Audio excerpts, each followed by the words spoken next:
Russia is still moving forward in Ukraine. That fact alone has confused a lot of observers because movement is easy to measure. It shows up on maps, it creates headlines, it gives the impression of control, but movement is not the same thing as momentum. What makes this phase of the war dangerous is not that Russia is advancing, it's that Russia is advancing by spending assets it cannot regenerate to buy ground that does not widen its strategic options. That trade-off is invisible if you only look at territory. It becomes obvious if you look at what breaks every time the front line moves. This is no longer a question of how far Russia can push. It is a question of what gets permanently weaker every time it does. Every kilometer now carries a price that does not reset when the fighting pauses. Not a symbolic price, a structural one. People who cannot be trained twice. Command habits that take years to form. Equipment ecosystems that only work when depth exists behind them. Most wars are followed like scoreboards. A town changes hands, a line shifts, a push stalls, but wars do not end when territory changes. They end when movement stops producing advantage. Russia has entered the phase where it can still advance tactically, but each meter forward drains systems it will need later, whether the war continues for months or years. This matters because wars are not decided by who moves last. They are decided by who still has choices when movement stops being cheap.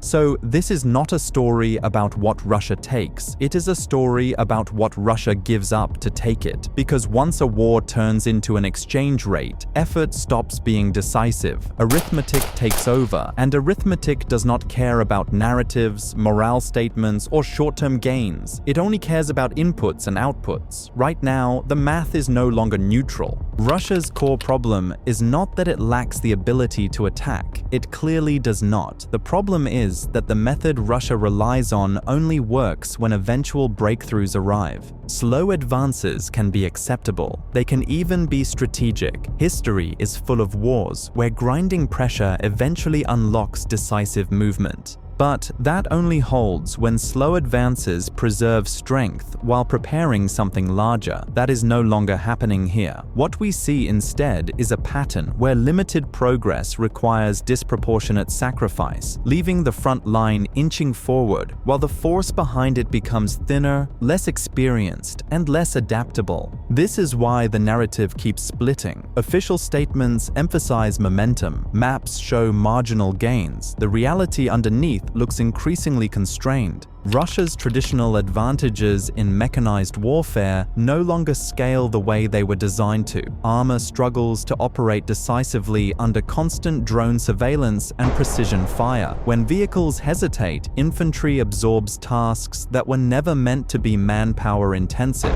That changes the cost structure of the war. Russia is now preserving machines by burning through people. This is not ideology, it is adaptation under pressure. But adaptation has a price. Bodies can be replaced, competence cannot. Once trained crews, junior officers, and experienced specialists are gone, replacements do not restore the same capability. They fill positions. They do not restore performance. That means the ground Russia gains is not just measured in distance, it is measured in capability lost per kilometer. And capability does not regenerate on a mobilization schedule. If this cost were abstract, it would not matter. It isn't. The price of each kilometer shows up in the same places, at the same points in the process, and it compounds. Early advances are always the cheapest a force will ever get. They occur against thinner defenses, shorter supply lines, and less prepared kill zones. As the front moves forward, everything stretches simultaneously. Supply routes lengthen and become easier to interdict. Evacuation times increase, raising fatality rates even when wounds are survivable. Repair cycles slow as damaged equipment must travel farther to reach facilities. Replacement units arrive with less preparation and less cohesion. None of this appears on a map. All of it appears in loss ratios and recovery timelines. This is why each kilometer forward costs more than the one before it, not because of ideology, because of logistics and physics. At the start of the war, Russia could absorb inefficiency, depth masked waste, reserves hid miscalculation. That buffer no longer exists. What replaces it is dilution. Units remain on paper, but experience thins. Leadership turnover accelerates. Tactics simplify because complexity requires trust, repetition, and shared understanding. As dilution deepens, casualties stop being recoverable, not because replacements cannot be found, but because replacements do not restore what was lost. At this point, every kilometer erodes institutional memory faster than it creates leverage. That is not a temporary problem, it is cumulative. Early in the war, equipment losses could be offset from storage. That created the illusion of resilience, but drawing from storage changes the shape of the fight without restoring capability. Older equipment fills gaps, but it breaks more often, survives less damage, and consumes disproportionate maintenance. It demands time and logistics without delivering the same operational effect. As usable stockpiles thin, equipment stops functioning as a force multiplier and becomes a limiting factor. When equipment becomes precious, it stops being used decisively. When it stops being decisive, infantry absorbs the burden. This is how movement turns into attrition. Logistics then become the quiet constraint. Rear areas that once felt safe now require protection. Routine movements require dispersion and escort. Fuel still exists, but it arrives less predictably. Ammunition still flows, but not always where timing matters most. Each workaround adds friction. Friction slows tempo. Slower tempo increases exposure. This is why deep strikes matter even when they do not halt advances outright. They force the system to work harder for the same output, and Russia's system is already strained. At this stage of a war, tactics stop being the main constraint. Options do. Territory only matters if it expands what a country can do next. When territory comes at the cost of future capability, it does the opposite. Russia's advances now reduce flexibility. Movement is no longer optional, it is obligatory. Stopping exposes how much has been spent to get here. Continuing increases the cost of every next move. Escalation does not reset this equation, it accelerates it. More mobilization lowers average unit quality. More spending deepens long-term economic strain. Wider strikes invite responses that add pressure elsewhere. Russia can add force. It cannot add resilience. Time no longer favors depth. It multiplies cost. Russia's advances are real. They are also mispriced. Ground is taken at a rate that consumes far more than it produces. Movement exists, but momentum does not. Each kilometer locks in the damage that paid for it. That damage does not fade. It accumulates. Territory expands. Freedom of action contracts. Wars are not won by movement alone. They are won by the ability to turn movement into options. Russia is still moving, but with each kilometer, it has fewer choices left. And when progress leaves a country with less strategic freedom than it started with, even success begins to resemble loss. Ukraine does not need to reverse Russia's advances to win this phase of the war. That idea is a holdover from earlier stages, when territory still translated cleanly into leverage. What matters now is not reclaiming every kilometer. It is making every kilometer expensive enough that Russia cannot afford many more of them. Ukraine's strategic advantage in this phase is not speed, it is selectivity. Ukraine does not need to stop Russia everywhere. It only needs to ensure that wherever Russia moves, the cost remains high and the payoff remains limited. That distinction shapes everything. Instead of defending terrain uniformly, Ukraine increasingly prioritizes defending systems, logistics nodes, artillery concentrations, command continuity, repair and evacuation chains. When those systems remain under pressure, Russian advances lose coherence even when they succeed tactically. This is why Ukraine's approach looks restrained on the map, but aggressive beneath it. The goal is not to create dramatic reversals. It is to prevent Russia from converting effort into momentum. Time has become Ukraine's most valuable asset, not because time guarantees victory, but because time disproportionately harms Russia at this stage of the war. Every additional month forces Russia to spend more to achieve the same level of movement. Every additional cycle of fighting consumes experience faster than it can be replaced. Every pause leaves damage unrepaired rather than reset. Ukraine understands this asymmetry. That is why its defensive posture prioritizes delay over denial in many sectors. Delay stretches supply lines. Delay increases exposure. Delay amplifies logistics strain. A stalled advance does not need to be defeated to be useful. It only needs to be expensive to sustain.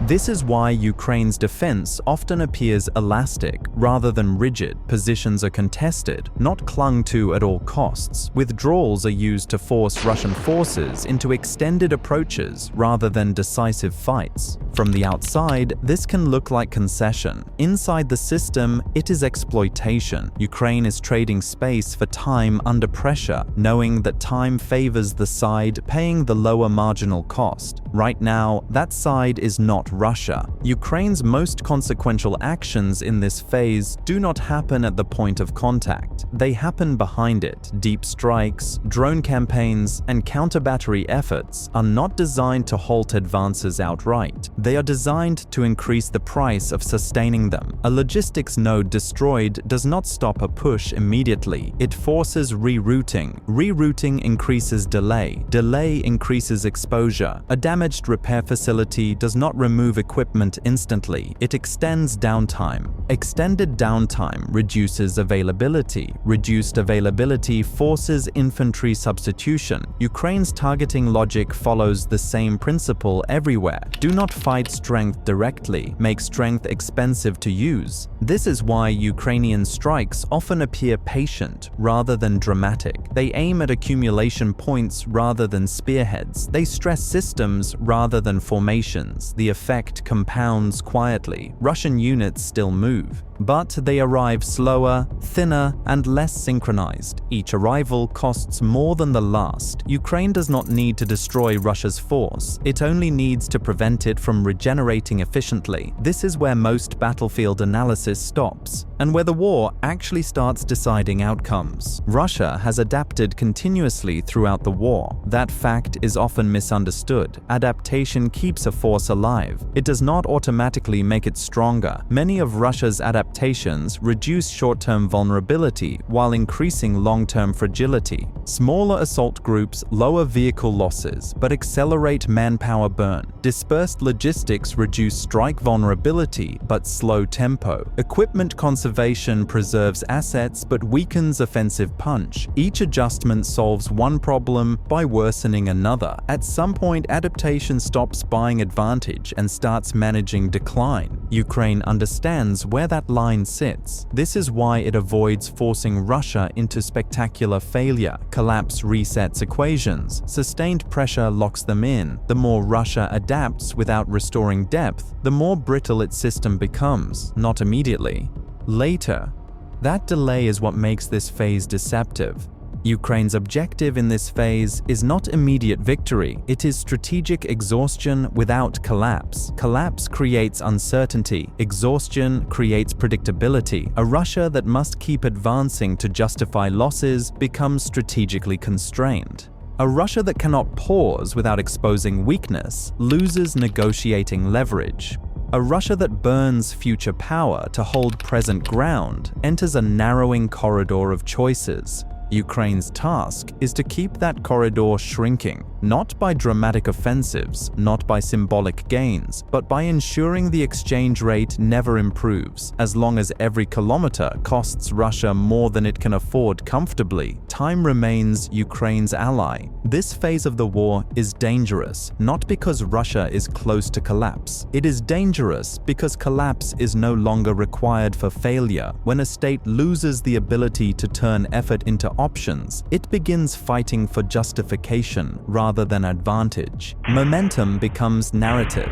Narrative replaces strategy. Strategy becomes reactive. That is where Russia is drifting. Ukraine does not need to force a decision immediately. It only needs to keep the math unfavorable long enough that decisions begin forcing themselves. Wars usually end in one of two ways. Either one side collapses, or the fighting slows, freezes, or pauses before collapse arrives. Russia is increasingly fighting as if the second outcome would preserve its position. It won't. The damage Russia is accumulating in this phase does not reverse when fighting pauses. It does not disappear if lines stabilize. It does not regenerate on a post-war timeline. That is the part Russian planners cannot solve with tactics. Every month of sustained exchange drains something that cannot be rebuilt quickly. Mid-level leadership, unit trust, combined arms competence, operational memory, those are not things you restock. They are not things you mobilize. They are not things you buy. They are accumulated slowly and lost quickly. Even if Russia stopped tomorrow, it would not return to the force it was before this phase began. The war has already consumed too much of the connective tissue that turns mass into power. What remains is structure without depth, and structure without depth performs until it doesn't. There is a persistent assumption that time favors Russia if the front stabilizes. That assumption belongs to an earlier era. A frozen line does not freeze costs. It freezes outcomes while costs continue to accrue. Holding ground still requires rotation. Rotation still requires training. Training still requires experience to pass on. Russia is bleeding that experience faster than it can be restored. Ukraine, by contrast, is preserving its institutional core while forcing Russia to expend its own. That asymmetry matters more than territory. A paused war with a degraded Russian force is not neutral. It locks in disadvantage. Every future escalation becomes harder for Russia to manage. Every future modernization becomes more expensive. Every future conflict begins from a lower baseline of competence. Ukraine does not need immediate reversal to benefit from this phase. It needs continuity. As long as the exchange rate remains unfavorable, time keeps working against Russia whether the war moves or not. The most dangerous misconception about this war is that its consequences are confined to Ukraine. They are not. Russia entered this conflict as a military designed to intimidate, coerce, and escalate across multiple theaters. It is emerging as a force increasingly optimized for endurance rather than leverage. That is a downgrade. A military that must preserve itself carefully cannot threaten broadly. A military that consumes its own competence cannot escalate confidently. A military that relies on momentum narratives cannot tolerate pauses. This changes how Russia is perceived well beyond Ukraine. It affects deterrence. It affects alliance calculations. It affects how much risk Russia can credibly impose elsewhere. Even if territory remains contested, Russia's strategic ceiling is already lowering. That is the quiet outcome of this exchange. This war now operates on two different clocks. Ukraine's clock measures sustainability. Russia's clock measures depletion. Ukraine can afford patience because its cost curve is flatter. Russia cannot because its cost curve steepens with every kilometer. That is the asymmetry that decides long wars, not collapse versus victory, but regeneration versus exhaustion. Ukraine is forcing Russia to fight a war where progress accelerates loss rather than advantage. Russia can still move. It can still advance. It can still claim momentum. What it cannot do is turn those gains into future freedom of action.